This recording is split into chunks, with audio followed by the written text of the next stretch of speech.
Everything is changing, growing, and evolving, even you. From the nursing student to the baby nurse, off the bedside nurse and into entrepreneurship, you have evolved. So now we're here at the Evolved Nurse Podcast. I'm your host, Lakeisha, and let's get right into the episode. Welcome back. It's your host, Keish, and I am back with another episode. And first and foremost, I would genuinely like to apologize for being MIA. My dad actually passed away last month, so I needed some time off, and I took the time that I needed, and now I'm back. And so, y'all, today is a solo episode. It's just me. I don't have anybody to talk to today, so I'm just gonna talk to y'all. And this episode is going to be over my nursing journey, okay? And if you followed me on my other podcast, the Nurse Low podcast, this is a revamp of that. You kind of sort of know my story. And if you know it, it's fine. You don't have to listen again. But you can share it to one of your friends. And hopefully this information helps them. So bear with me. I am a little bit sick today. But I just want to start off where I started, because most people don't know this. And if you have followed my story before, you do know that I was not looking for nursing. Nursing found me. Okay. And I want to talk to y'all about my story on how I got to nursing, because y'all, this was not something that I wanted at all. I actually entered into my undergrad as a psych major, changed from being psych into biology, and I did that because I thought I was going to med school. And after being in biology for a little while, my thought process changed and I wanted to go to PA school. So in trying to get into PA school, what happened was my school did not have a program truly set up for people who were going the medical route. They were more research based. So we did a lot of things in the research realm, but we did nothing in order to prepare people for college who wanted to go to med school, which is not okay. It is really odd, because we go to this school, you get in your bachelor's in biology. Your next step is to go to med school, PA school, AA school. You're going somewhere in the medical field, but they didn't have a setup for success. So one day, me and my cousin, we were talking and we were like, you know what, we need to start shadowing. So we went to the dean of our school and we asked him if he had any shadowing programs. This man said no. Okay. They didn't have shadowing programs for us. So he basically told us, he didn't basically told us, he told us that we needed to get out there and do the work ourselves.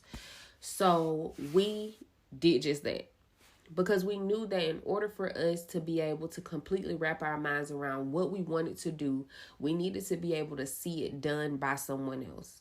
So we went to the hospital, got our paperwork, signed up to shadow, and that's what we started doing. We separately shadowed, but we shadowed sometimes in the same places. We did sports medicine. I did gynecology. I did women's health, dermatology.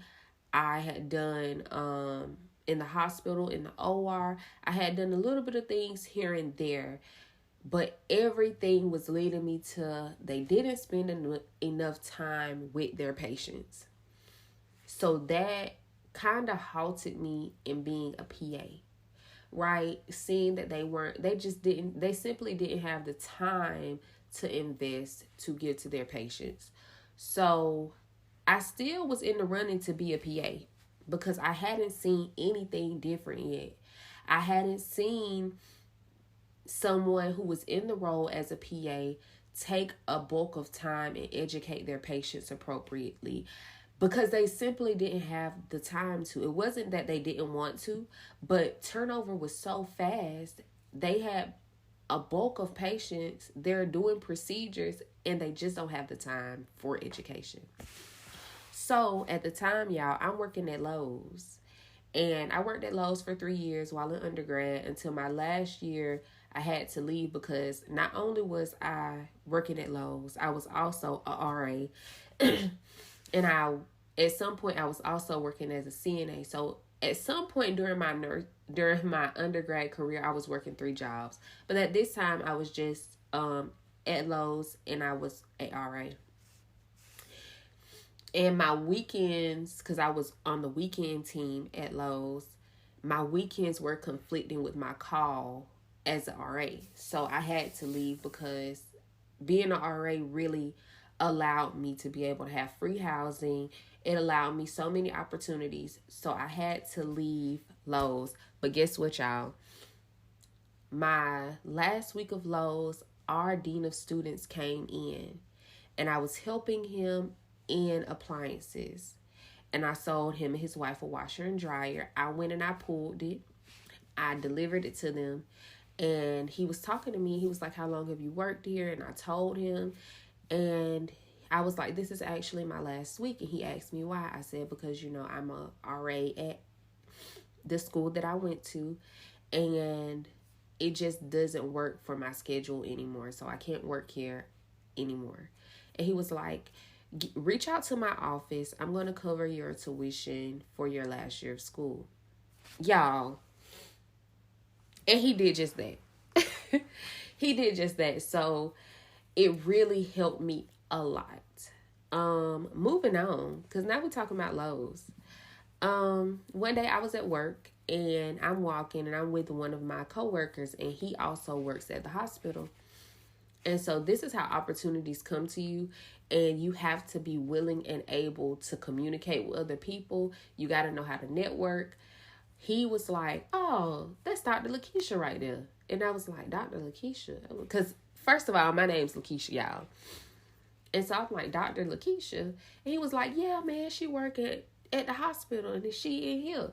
And I was like, ooh, do you think she'll let me shadow her? Because that's the first thing on my mind is I'm trying to figure out what I want to do when I get out of school because I'm in my senior year.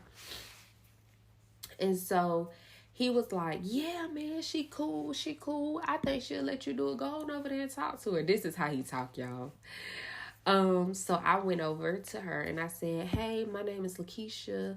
I'm in the biology program. I'm really trying to figure out what I want to do. And he just told me that you were a doctor and I just want to know if you would let me shadow you.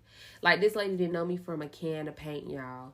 And she said, yes, of course. She was like, get your paperwork done and you can meet me in the office on Monday. I was like, ooh, okay. So that's where I didn't know that she was a DNP. I had no idea what her credentials were. And then when I got to her office, I realized she was a DNP. And the way that she was able to interact with her patients, not only did she know them, she educated them well. She had time for them. She made space for them. And that is what I wanted. And so when I saw that, that is the path that I wanted to go. Like, I was no longer questioning what I wanted. I was no longer trying to figure things out. I knew based on the type of care that she was giving to her patients that that's what I wanted to do.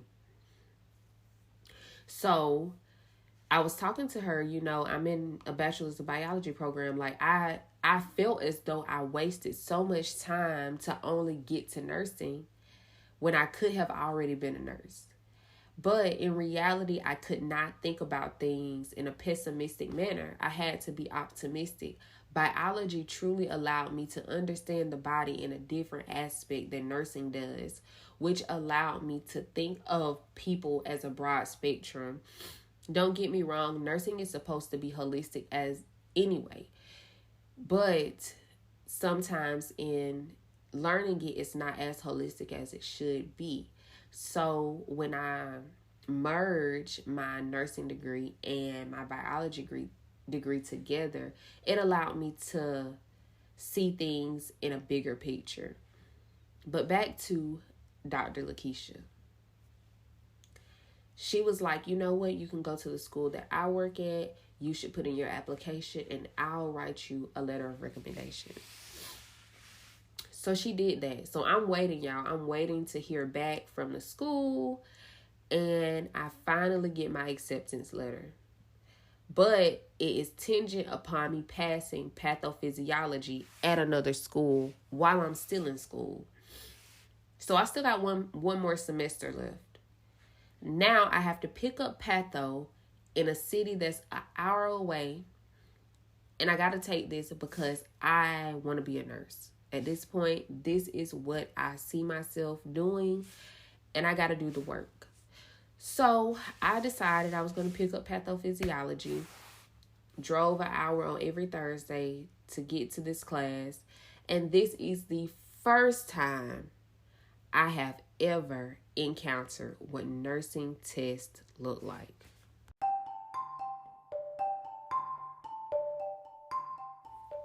Hey y'all, it's your host Keish, and I am here to talk to you about the importance of life insurance. We have to continuously remind ourselves that we are literally one doctor's appointment away from being disqualified. So while you're young and you're healthy, go ahead and get you some life insurance because it could be as low as $20, $25 a month. You want to make sure that you're getting life insurance so that if anything were to happen to you, your children are taken care of, your lifestyle for them doesn't change. In addition to that, it alleviates the financial burden that they will have whenever you pass away. Or vice versa, even though we don't like to talk about the death of our children, sometimes it happens. So we want to make sure that everybody is covered in order for the financial aspect of grieving doesn't completely fall on them. And I'm saying that because I recently experienced it. I hope you all have a nice day.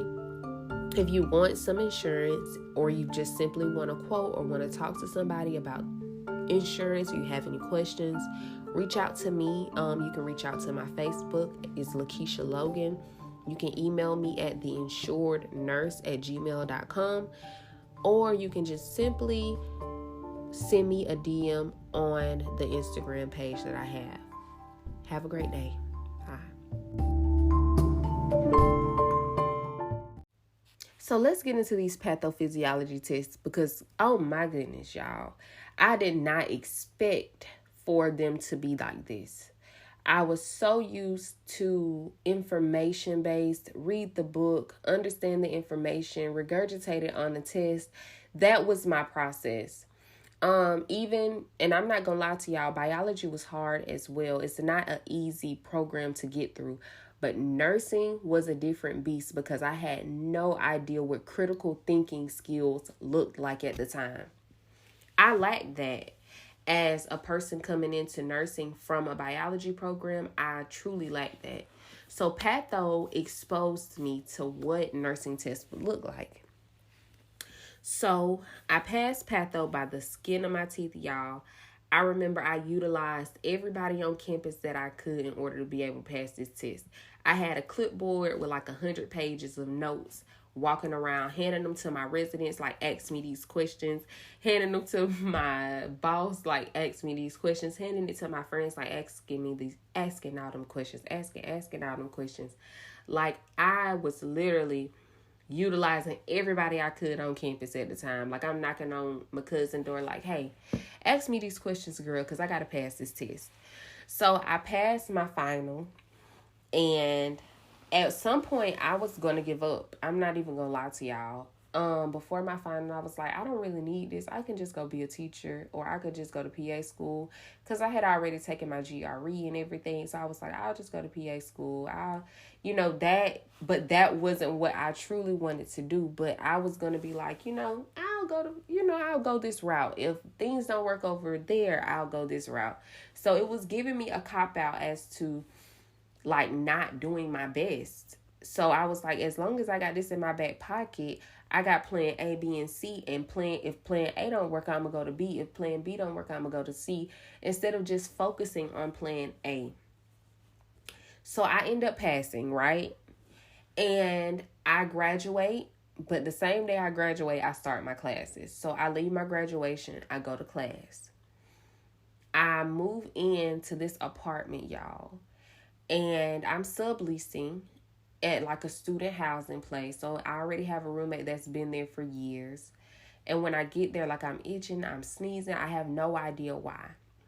Until one day I come in and it's mold growing on the couch, y'all. Like literally mold growing on the couch, on the windowsill, on the Glade pop up with the gel in it, y'all. It was mold growing on that. It was mold on my roommate's broom. And then I called staff in like, look, this is unacceptable. This is unacceptable. One day I came in, it was mold throughout the whole AC unit. I did not know at the time that is why I was not able to recall information anymore. I actually started losing my short-term memory during this time. And I'm in nursing school, y'all. I can't be not able to remember stuff, and I'm in nursing school. Like, I literally had the hardest time remembering information. It was a point where I had amenorrhea. It was a point where I would be sitting in my car and my foot would be moving and I'm not moving it voluntarily. Like, mold really messed me up. Luckily, I had a friend who allowed me to stay with him an hour away. So I'm back at my old campus, living on my old campus, but commuting to my new campus daily so that I can go to school. Now I can't remember stuff, y'all. So I failed one of my classes, which was a setback for a comeback. Y'all, if you failed a class, it's a setback for a comeback, okay? It's not the end of the world. It stops nothing. You just persevere, and you don't let anybody tell you that you can't do it. Because once you allow, and sometimes it's your own teachers who will make you feel like you can't do it. Once you allow them to infiltrate the confidence you have, or to infiltrate how you feel about yourself, they will ultimately weed you out of the program. Just being honest with you. So once I recognized that I had memory issues, I started doing deep dive research on how to increase my memory. So I started eating fruits that were high in antioxidants. I started eating chocolate. I started doing association with studying. So I started eating gummy bears or chewing gum while studying in order to be able to recall information. I started studying with certain color pens so that I'll be able to recall information. It was hard, y'all. I'm not even gonna lie to you. It was very hard being able to regain my memory while in a nursing program. That had to be the most strenuous thing that I have ever been through. So if you are a student, I want you to get a pen out, a piece of paper, and write down how I studied, how I started studying in order to be able to think critically. So first I start off with the disease and the pathology of the disease. How does this disease work within the body? I start with the anatomy and physiology. I normally would draw it out. My notes were very concise. I would draw out what it looks like or how the processes are. And then we get into our critical thinking skills. If you have a patient who you see at the emergency department, what will your patient look like? What are their signs and symptoms? What are you going to look for? You're going to do your assessment, lab values, etc. Okay, so after you get your assessment, your lab values, what should you do for your patient? Your ABCs or your priorities? What's your first? What's your priority? They are not the same. Sometimes people find them interchangeable, but what is your priority? What is the top thing you're going to do on your list? Are you going to manage their airway? That should be number one. Are you going to give them oxygen? Or what are you going to do for this patient? What medications are you going to give and why? You want to know the why. You might know that you're going to give this. You're going to give Carvedilol, but why are you giving it? You want to know the why so that you can think through the process.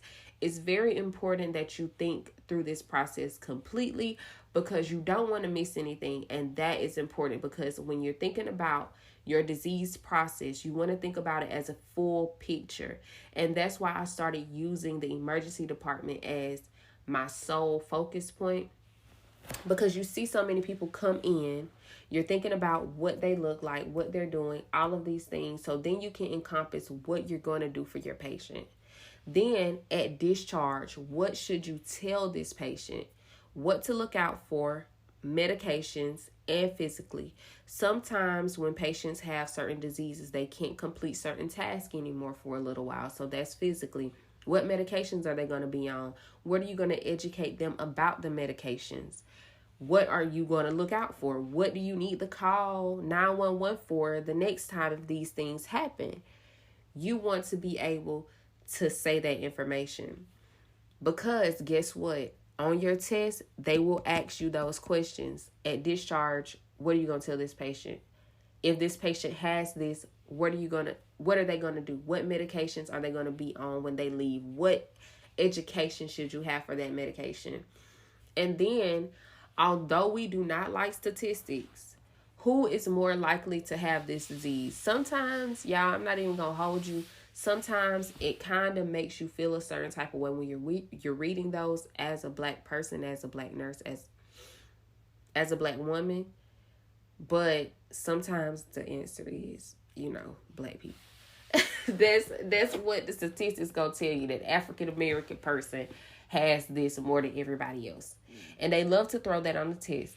So you just look out for those so you get it right every time. It's always going to be boxes in your book that are going to list information. Read those. For me, I can say at the end of my nursing career, one of the major test guides that I had was the Saunders book. If you read the Saunders book, it narrows everything down. It gets the fluff out, all the extra information, and it tells you exactly what you need to be able to understand that disease process. I'm not even gonna lie to you, y'all. That was very important. And I still carry those processes with me to this day. If I see a patient right now and they're presenting with a certain sign or symptom, I'm going into quick, like, what is this? Why is this? What am I going to do? What medications am I going to give? I am literally going through that in my head in a matter of 1 minute, because time is of the essence. And when you work in critical settings, like right now, I'm an OR nurse, and that's a critical setting. So you want to be on your feet. You want to be quick. You want to be thinking things through as things are happening. So just make sure that when you're thinking about the process of nursing, that you're like, I want to work on my critical thinking skills. And how do I do that? You work through the process. I can say that you really need to look into a nurse externship. If you can find one at your local hospital, at a hospital a few minutes away, I would really, really think that you should try that. I was in a nurse externship. It showed me so many different things. I worked in home health. And you get paid for it too. I worked in home health. I worked in the OR. I worked in the emergency department. I also worked on med surge. I was able to see and do things that people weren't necessarily able to do because they didn't have the opportunity to do those things. You have your clinical, but you don't get paid for clinical. You should really look into a nurse externship to sharpen your skills and get you ready before actually getting into the real world. So, where am I now as a nurse? Like, I've graduated. I've entered into a residency program. Inside the residency program, I ended up being on a COVID unit. Stayed there for a year and some change. Left, went to the OR. Once in the OR, found out that's kind of my baby. That's kind of my thing. Like, as much as I try to say, I'll find something else, being in the OR is my jazz. Okay, like, I really enjoy it. But one thing I do miss is the interaction with my patients and making a big difference in their lives. Being able to educate them and let them know that I'm there for them, because when in COVID, we were all that our patients had. They couldn't see their families as much, or like we would have to FaceTime them in on the iPad. Like, we were their families. So sometimes, most times, I miss that aspect of nursing, because that's why I became a nurse. But when it got very strenuous and PTSD set in from seeing so many patients pass away, I had to do what was best for me, and I found myself in the OR. And so the OR has become my thing, y'all. I tried to leave. I left a little while. I left a little while and went into long-term care management. And then I came back to the OR. Now I do little babies in the OR. I circulate for those surgeries, pediatrics. And I've been thinking like maybe I like it more than what I lit on. But that's to say, like, nursing has so many avenues that you can take. You can do management. You can do the floor if that's what you want. You can do the OR. You can go the emergency route. You can be a traveler. I also traveled for a year. I was pregnant. When I initially signed my contract, I had no idea that I was pregnant. Went to Virginia. Came back, did a local travel assignment, then went to Georgia, did an assignment there, and then I came back as flex, which is basically an internal traveler. Did some things there, but it was only PRN while I was doing my long-term care management. And while in management, y'all, I really started to understand like the legalities, the legalities of it all. How long-term care, a lot of the people, the administrators, they don't operate with their license in the way that we do. And so sometimes they will try to take advantage of that. And if you are in long-term care and you listening to this, please don't let them put you in a corner and make you do something with your license that you ain't got no business doing. And I mean that. I have had to several times advocate for my nurses and kind of educate them on what you should and should not do as a nurse, because in long-term care they don't see all of the joint commission based charting or having to do charting in an appropriate manner. Like, they don't understand the importance of that. So as a unit manager, that was one of the biggest things that I had to do, was letting them know, like, these things have to be charted. This has to be done. If your CNA doesn't do this, it falls back on your license. You have to understand, like, the legal aspects of what you're doing when you're doing these things. And initially, y'all, in management, it's not easy, especially when you have people who are stuck in their ways. But by the time I left, y'all, my staff was on it. I'm not gonna lie to you. My staff, I loved my staff and my staff loved me, but I had to do what was best for me, and that was going to be leaving that facility, because it was not my staff. It was my upper management that was making that job and the environment not the best for my nurse's license and not the best for my mental health. So sometimes you have to take time for yourself. You have to do what's best for your mental health, so that you're not, you have to give all the time as a nurse. You're giving yourself all the time. You have to be able to do that in an environment that is conducive to that. And if you don't have that, you should leave. And I'm not telling y'all to leave y'all jobs. I ain't gonna say I never tell y'all to leave y'all jobs. But if you have a job that isn't feeding you mentally and depriving you mentally, you have to realize that it's so many other avenues that you can take as a nurse. So if you have to take those as a nurse, go and explore some avenues. You have time. Explore. If you need to, go shadow. Like, utilize shadowing. Ask somebody, hey, can I shadow you in dialysis today? Can I shadow? Like, go and shadow. See if it's something that you'll like. And if you find what you like, go there.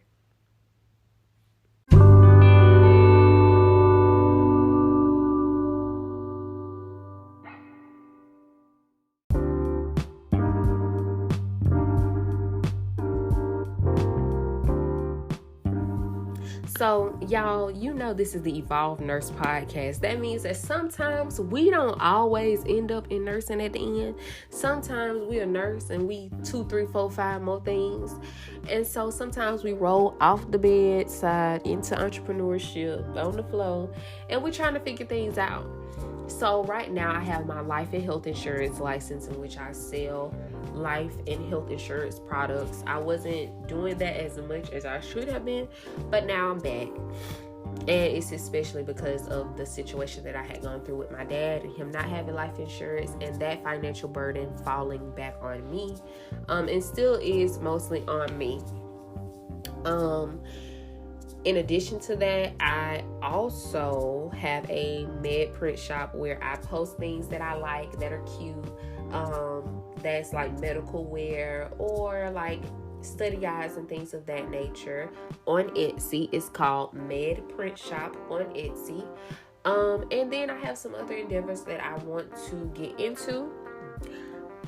And also this podcast is one of those. I hope that you all have a great day. The books that I have read in order to expand my mind as a nurse, as a person, as an entrepreneur are You Are a Badass at Making Money. I think it's by Jen Sincero, Atomic Habits, and Rich Dad, Poor Dad, of course. That's on everybody's list. And that is it, you guys. That's it for this episode. I hope that you took something from this. I hope that you remember and always remind yourself that you are the best at everything that you do. Don't ever allow anybody to come in between you and what you want your future to look like. And that is it, y'all. I have this cold. I hope it did sound like it while I was recording this podcast, because I'm gonna put it out anyway. But y'all have a great day and share this with a friend.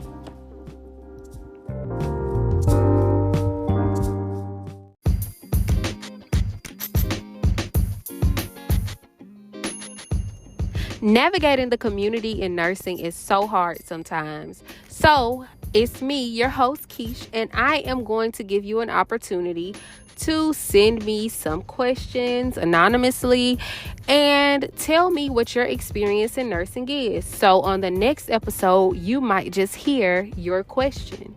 All right. Y'all have a great day. I hope you enjoyed the podcast.